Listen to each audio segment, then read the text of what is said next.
大家好，我是 PsychoCat。今天我要讲中国神话故事中的鬼。在下一个视频中，我会把它们与中国的鬼节相联系起来。这与万圣节相似，但又不一样。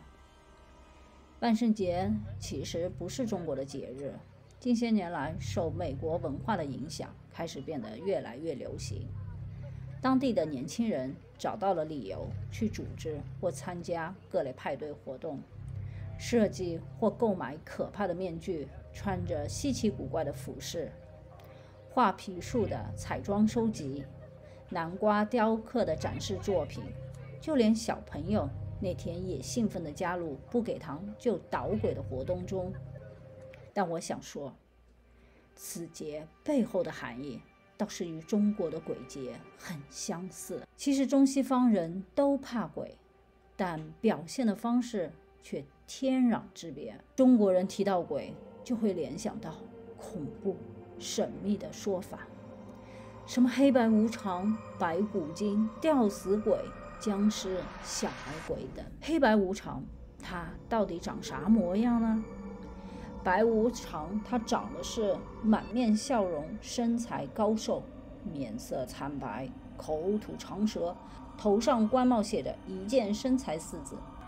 而黑无常他长的是面容凶悍，身宽体胖，个小面黑，头上官帽写着天下太平四字。在中国神话故事中，经常会看到黑白无常，他们是最有名的鬼差，是一对相亲相爱、夫唱妇随、珠联璧合的勾魂使者，专职呢是缉拿鬼魂，协助赏善罚恶。有人会问，为什么是黑白无常，不可以是红紫无常、绿黄无常？这和中国传统的文化有关。中国传统的文化向来讲究的是阴阳调和，无常的理论基础便是阴阳学说，和太极图中的颜色相符。黑与白是阴阳属性的表示，黑无常代表的是阴性体，白无常代表的是阳性体。总之，你需要知道的就是白无常呢，它是专门招收好人的魂魄转世投胎的，而黑无常呢，专门捉拿恶人的魂魄，带他入地狱的。接下去，白骨精，白骨精又叫白骨夫人、尸魔，多数是以白色的骷髅骨形态出现。而在中国的古典神话小说《西游记》中，它长这样。为了变完整的肉身，它需要吃人肉；为了永葆，它需要喝人的鲜血。白骨精其实凶残狠毒，诡计多端，变化无定，擅长用美丽的外貌及动听的语言去迷惑人。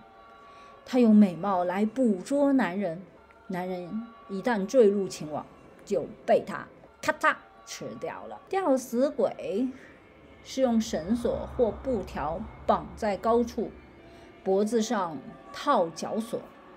传说走夜路上遇到了他，不要对视，他会引诱你用同样的方式去上吊。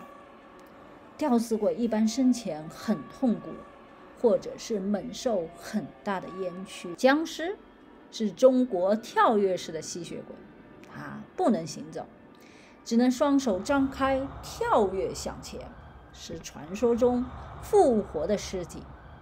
全身僵硬，指甲发黑尖锐，有锐利的犬齿。僵尸害怕阳光，白天呢，它躲在棺材、山洞潮湿阴暗的地方，晚上就出来吸活人或畜生的血。最初的僵尸是身穿清朝官员服饰或者是寿衣，由于生前带有极大的怨气，导致死了也死不瞑目，或者是人为破坏墓地的风水。他们以僵尸的身份回来，用爪子和牙齿作为武器来攻击活人。如果一个人被抓伤或咬伤，没有立即治疗的话，会感染尸毒而死亡，继而变成了另一只僵尸。那同时呢，更多的僵尸会在月圆之夜出来吸月光，增强自身的力量。小矮鬼又叫阴地鬼，是夭折的小孩死后的化身。